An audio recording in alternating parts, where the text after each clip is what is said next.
Today you'll see the school bullies and the main character fighting for leadership in the academy. Will Mash manage to outwit the educational system and become the best magician without magic? Will he defeat the school's main bully, and how will he do it? And that's what we're about to find out.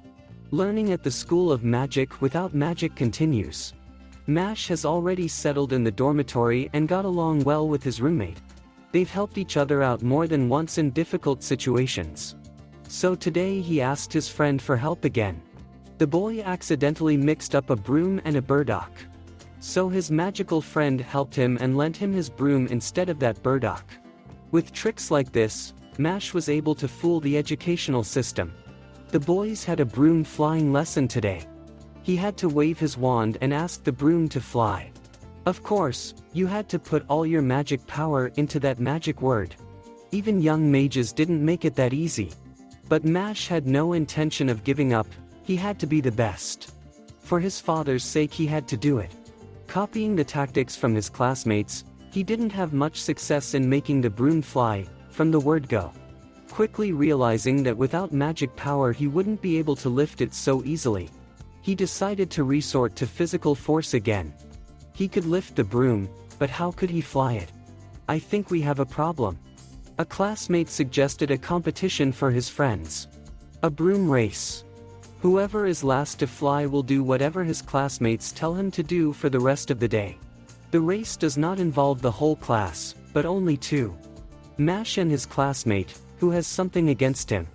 This guy had long ago learned how to fly a broomstick and was pretty good with it. So he was sure of his victory, unlike Mash. Ready, set, go. Before anyone knew it, Mash was on the finish line. Everyone was shocked by his phenomenal speed. Who will win? Ignore Lloyd. Like and subscribe, Mash. Not only did he win the event, but he broke the world record. How did he do that? Let me remind you, he has no magic. It's simple, he threw a broom, caught it in flight and sat down.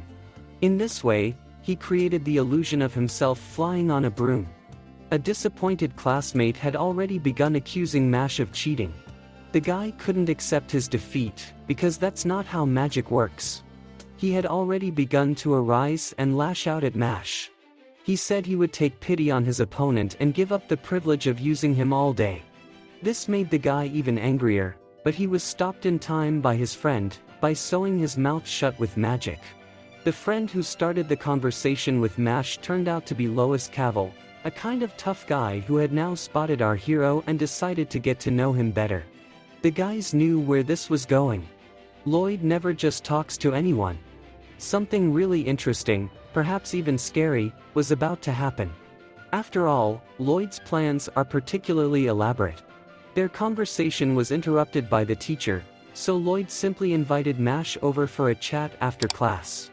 He said yes, and they parted peacefully for class. This Lloyd wasn't so easy. He was the local bully or elite. He had his own gang of guys, and the classmate who lost to Mash was a member of their team. He lost and embarrassed their clan, so he got punished in the backyard of the school. Lloyd brutally beat a fellow classmate for such an oversight. So who was this strange bandit? Mash asked his neighbor about the guy and he told him he was the son of a high-ranking mage. They say if you cross him, you're instantly expelled. That's how he deals with his victims. And now Mash is his target. His family is very good friends with the deputy director. That's why it's so easy for him to do it. Alright, the worries will have to wait, but in the meantime you can bake cream cakes. At this time Lloyd and the boys were waiting for him on the school field, whom he had completely forgotten about. The guy walks up to Mash and offers to help him. He knows that Mash wants to become a divine conductor, so he will help him. But in return, he has to do what the bully says. Become, so to speak, his bitch. Well, it's not the first time Mash has done some dirty work, so he'll easily help with dragging textbooks and briefcases. Soon, Lloyd started to bully the kid altogether. They started getting his friend Finn to mess with his stuff.